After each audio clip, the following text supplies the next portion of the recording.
The 100-Year Life. This isn't a book about health and wellness. Please take special note. Its subtitle is Living and Working in an Age of Longevity. Published last June by the prestigious British publisher Brainsbreed, the book was written by two economics professors from the London Business School. Within a month of its release, it became one of Amazon's bestsellers in 2016, receiving repeated recommendations from authoritative media outlets like Bloomberg and Associated Press, and was selected as one of the top 10 must-read books of 2016.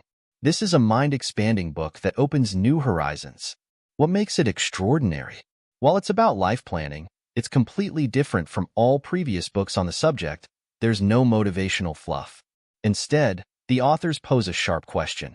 Among all the life planning discussions you've had since childhood, has anyone ever told you how long you're actually going to live? The authors use time as a dimension to provide us with a fresh perspective on examining our lives. Throughout the book, the authors present 6 predictions about the future. 1. You're likely to live to 100. 2. The 3-stage life will disappear, replaced by a multi-stage life. 3. Embracing change will become a virtue. 4. Artificial intelligence will take most jobs. 5. The gap between Tier 1, 2, and 3 cities will continue to widen. 6.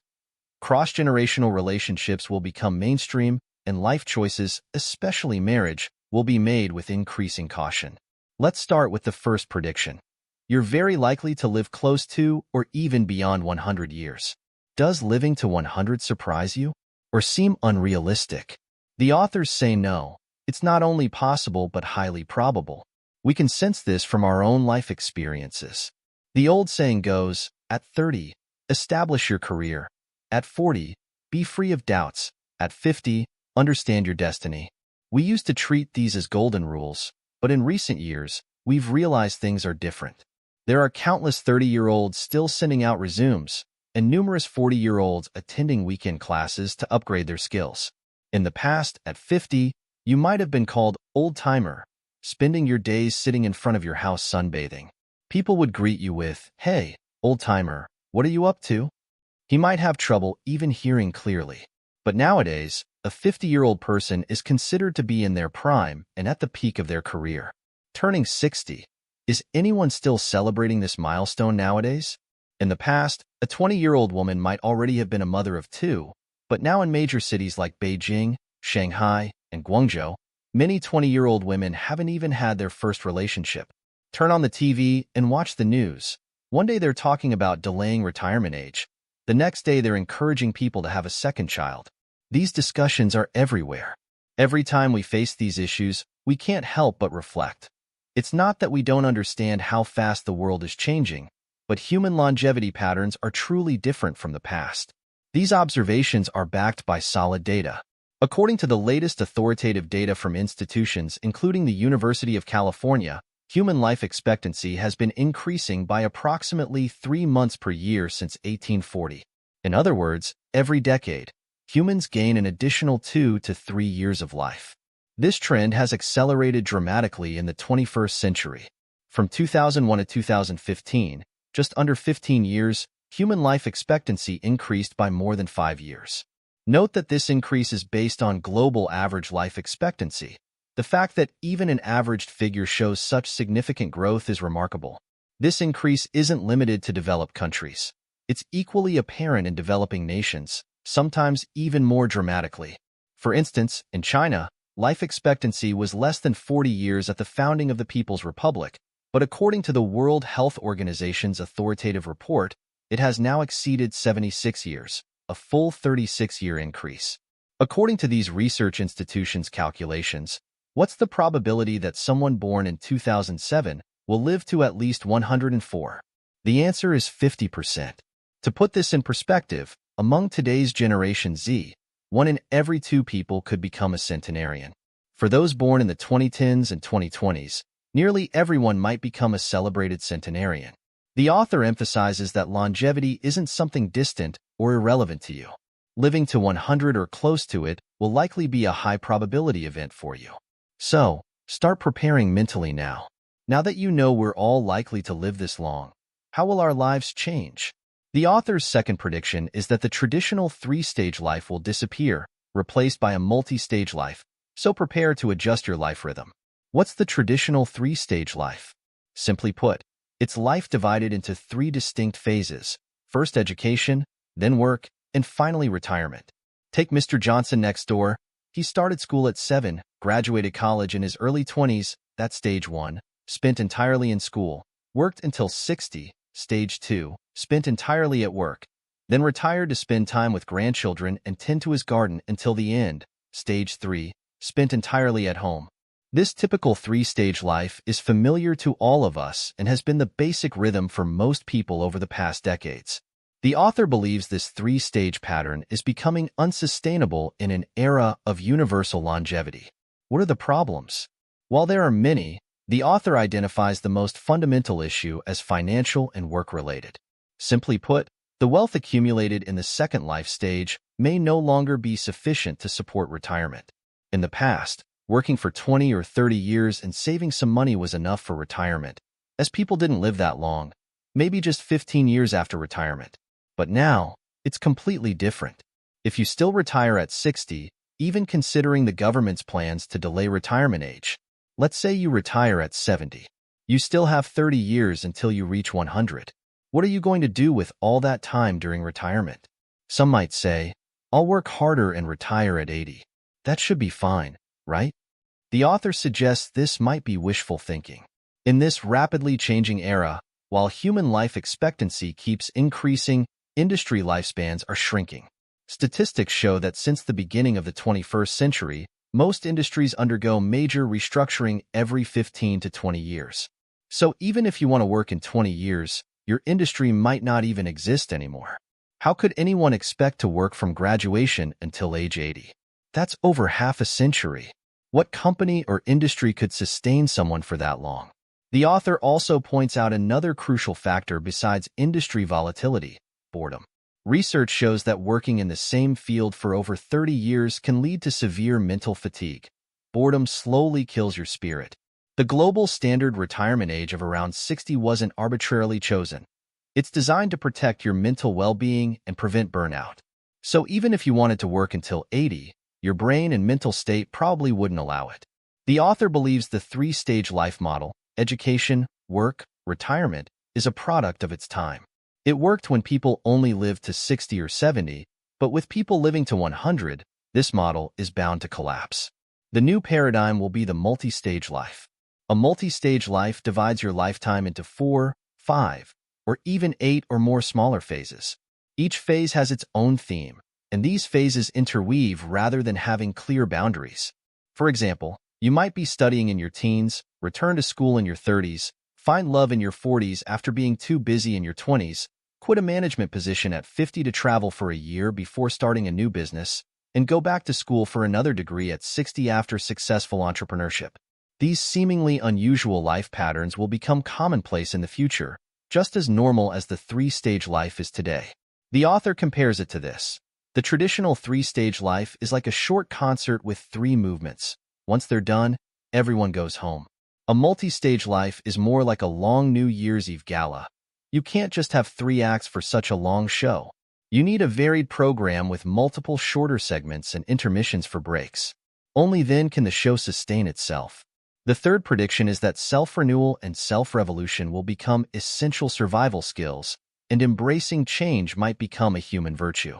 The author explains that the collapse of the three-stage life and the emergence of the multi-stage life will require us to be constantly ready to embrace new things. Those who resist change, rely on past successes, or remain set in their ways will be left behind by the times. In the traditional three-stage life, some people who were set in their ways and resistant to change might still have had a chance to scrape by. Take old Joe, for example, a rule-following, change-averse fellow who joined a company right after college. By 50, his knowledge, skills, and learning ability had fallen far behind those of the younger newcomers. What did he do? Banking on his seniority and long service, old Joe decided to tough it out for a few more years. Before he knew it, he made it to 60, reached retirement age, and gracefully bowed out. You see, in the three-stage life, people could still get by with this approach. However, in the multi-stage life, such opportunities won't exist anymore. In a 100-year lifespan, turning 50 might only mark the halfway point, prime time for hustling and learning. At 50, old Joe would likely need to switch industries or start his own business. Refusing to change would leave him out in the cold. In this multi-stage life, those afraid of or unwilling to change will have nowhere to hide. The author argues that this intense rhythm of life demands that we learn to reinvent and renew ourselves, becoming comfortable with regularly bidding farewell to our past selves. Periodically, we must clear our slate, willing to let go of our possessions, including experience, education, knowledge, and even our worldviews. In this century-long life, having our perspectives repeatedly challenged and rebuilt will become the norm. Beyond this, the author particularly emphasizes learning. In a 100-year life, learning becomes a lifelong mission. Multiple entries and exits from university gates will become commonplace, with everyone likely to hold multiple degrees. Besides lifelong learning, fragmented learning is another future trend. With our multi-stage lives, finding large blocks of time for learning may become challenging, so learning activities will be scattered across time fragments. Entertainment will evolve beyond simply watching TV shows. Gaming, movies, mobile internet, and various entertainment channels will integrate knowledge acquisition, allowing simultaneous play and learning. The author believes this merger of entertainment and education industries represents a significant future trend. After discussing the third prediction about self-renewal, the author's fourth prediction states that artificial intelligence will replace numerous professions, and the gap between first-tier cities and second/third-tier cities isn't narrowing. Instead, it continues to grow. The author believes that artificial intelligence technology wasn't simply conceived by scientists on a whim. Its emergence stems from deeper societal needs. Taking human longevity as an example, as our lifespans extend, people find it increasingly unbearable to perform monotonous, repetitive jobs that require standardized training.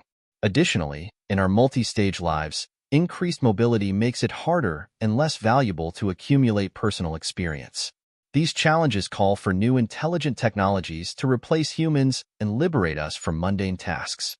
These technologies need to continuously accumulate experience for us, similar to how Google's AlphaGo studied all human Go games, operating 24/7 to become an expert in our place. Under these circumstances, the rise of artificial intelligence technology is a natural progression. What impact will this have on future employment?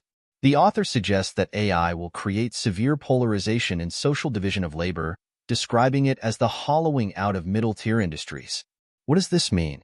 The top-tier industries requiring highly creative work, such as scientific research, design, cultural creative industries, entertainment, education, and similar fields, will be preserved and even flourish. Similarly, lower-tier industries requiring minimal technological expertise, like hairdressing, cosmetics, and food service, will remain and see increasing demand. However, between these two extremes, industries with moderate technological requirements and characterized by repetitive, standardized, easily programmable tasks will be ruthlessly replaced by AI, hence the hollow middle. Industries like real estate brokerage, finance, logistics, healthcare, accounting, and banking may be the first to face significant disruption. Therefore, the author advises everyone to evaluate whether their industry shows these characteristics. If it does, be prepared. Within just a few years, AI might take over your job. What can be done? The author offers no easy solution but suggests adapting to the times, letting go of the past, and preparing for a career change. If you don't see yourself becoming a scientist or designer, you might consider developing a career in the service industry. This future industry polarization will significantly impact urban and regional development. Just like in the Western context, major metropolitan areas will continue to thrive, while it will become increasingly difficult for smaller cities to catch up, leading to greater developmental disparities between regions. You might wonder why this seems contrary to current trends, where countries worldwide are striving for balanced regional development. Why would major cities continue to gain advantages? The author explains that this is quite logical. The hollowing out of middle-tier industries primarily affects smaller cities and towns.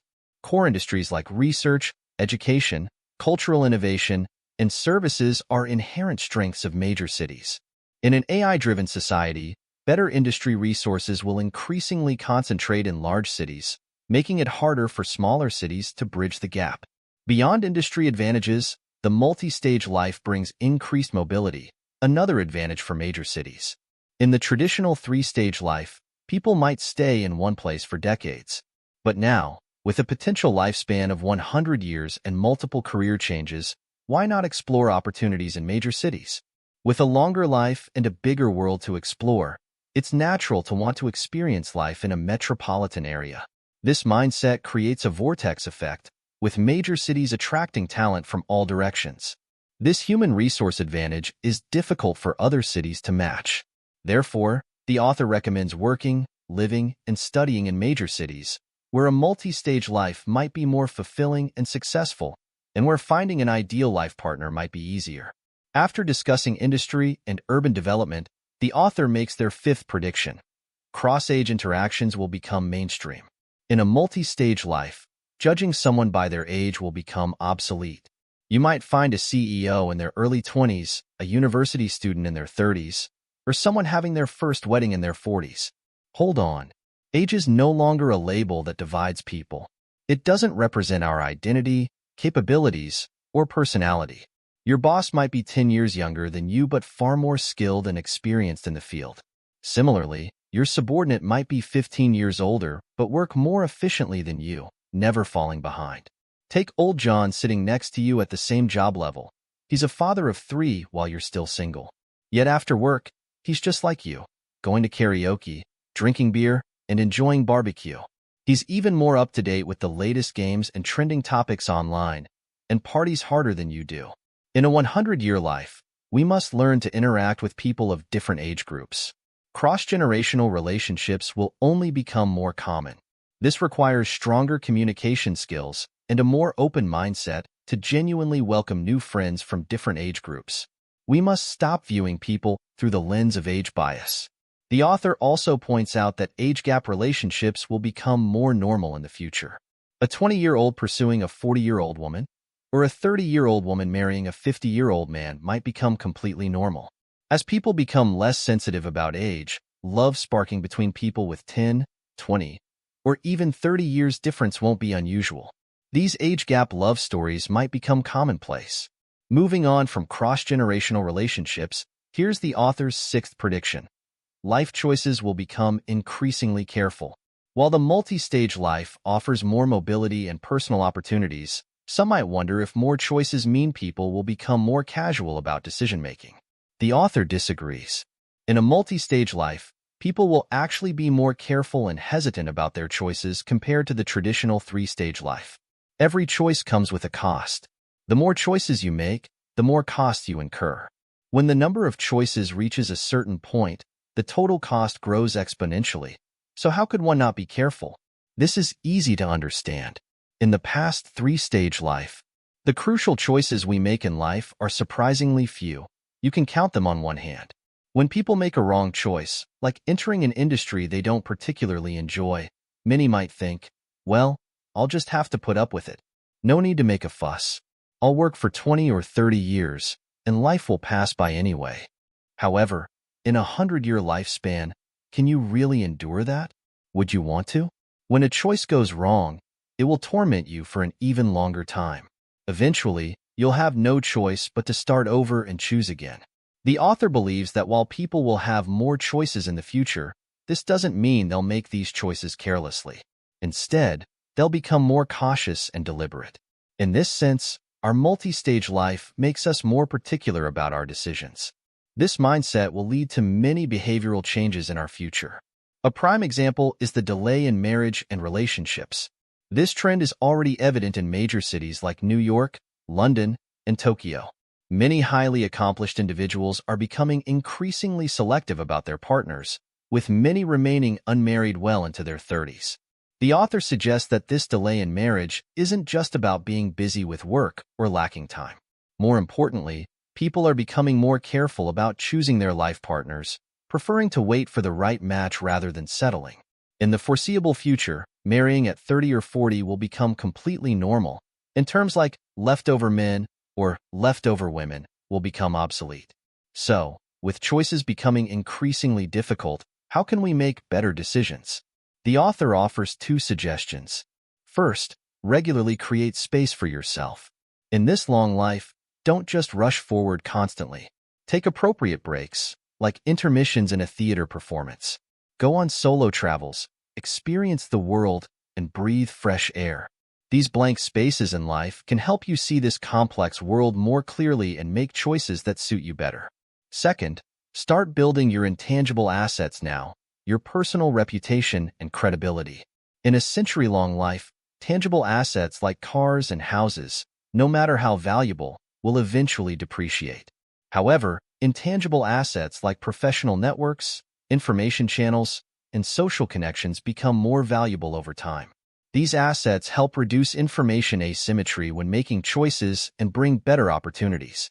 For instance, if you have an extensive professional network, you'll have access to better industry insights and job opportunities during career transitions, helping you successfully transform and smoothly move into the next phase of life.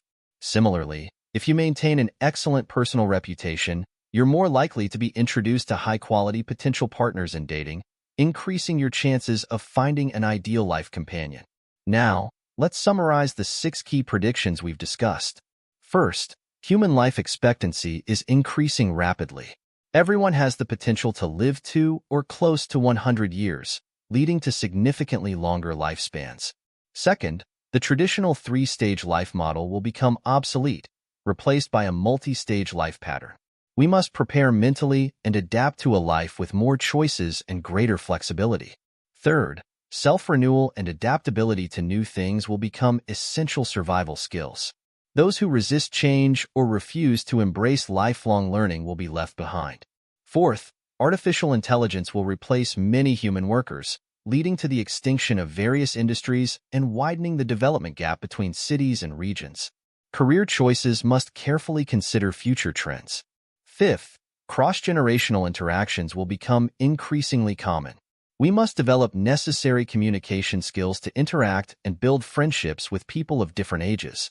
Sixth, while the multi-stage life offers more choices, the cost of making these choices will increase. Therefore, people tend to live more deliberately, becoming increasingly cautious when making decisions.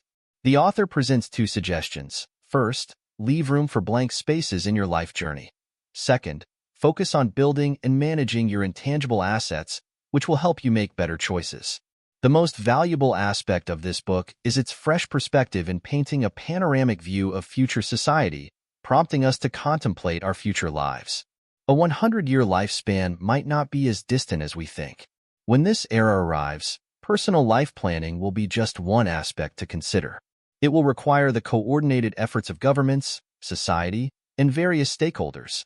This is a common challenge facing human society as a whole. The author addresses this point in the book. For a 100-year life, governments should implement corresponding support measures and welfare policies to ensure everyone can fairly enjoy the exciting possibilities of a multi-stage life.